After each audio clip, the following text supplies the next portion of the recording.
Waxaa la yidhi meesha ay degan tahay Dhagdheer waxay ka dhisi jirtay guryo badan si dadka socotada ahi ay u moodaan inay meeshu tahay meel degmo ah, sidaana ay ugu soo leexdaan oo ay Dhagdheer sidaa ku qabato oo ay sidaa ku qalato.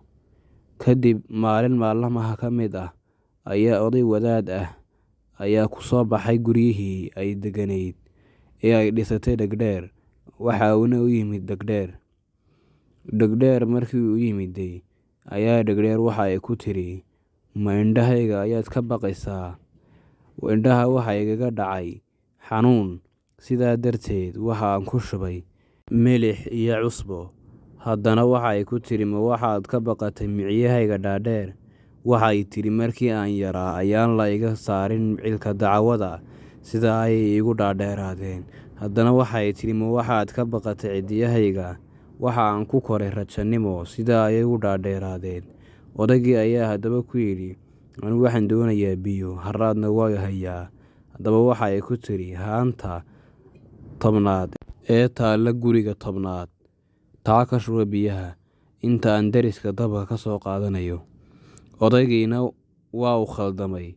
Halkii uu ka tegi lahaa guriga 10aad ayaa uu ku tegey gurigii 9aad, waxaana uu furay haantii ay ku jireen hilbihii dadka ay qalato. Kadib markii uu odaygii haantii furay ayaa waxa uu ku arkay gacan ama calaacal 5 furood ay ku yaallaan. Odaygiina inta uu naxay uu aad iyo aad u naxay ayaa uu gartay inuu gurigan yahay gurigii Dhagdheer. Haanta oo la odhan jiray Bowdheer oo laga maqli jiray shanqadheeda meel aad u fog ayaa waxa maqashay Dhagdheer, waana ay soo carartay. Markii ay soo carartay ayaa waxay eegtay wadaadkii inuu joogay iyo in kale.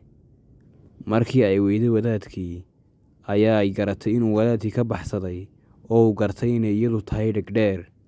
Kadib wadaadkii ayaa ay daydayday. Markii ay weydayna waxa ay garatay inuu ka baxsaday iyada. Sidaa darteed waa inay raadkiisa gurto oo ay soo qabato. Wadaadkii waa u baxsaday. Dhagdheerna waxa ay ku raad joogtaa halkii uu maray wadaadku. Kadib wadaadkii waa ay gaadhay oo waa ay qabatay. Wadaadkii way soo xidhatay oo waa ay dishay. Haddaba habeenkaa markay hilibkiisii cuntay ayaa ay tiri, wadkiisaa waday wadaadka ee maxaa waddadayda keenay? Haddii aad nagu cusub tahay subscribe saar.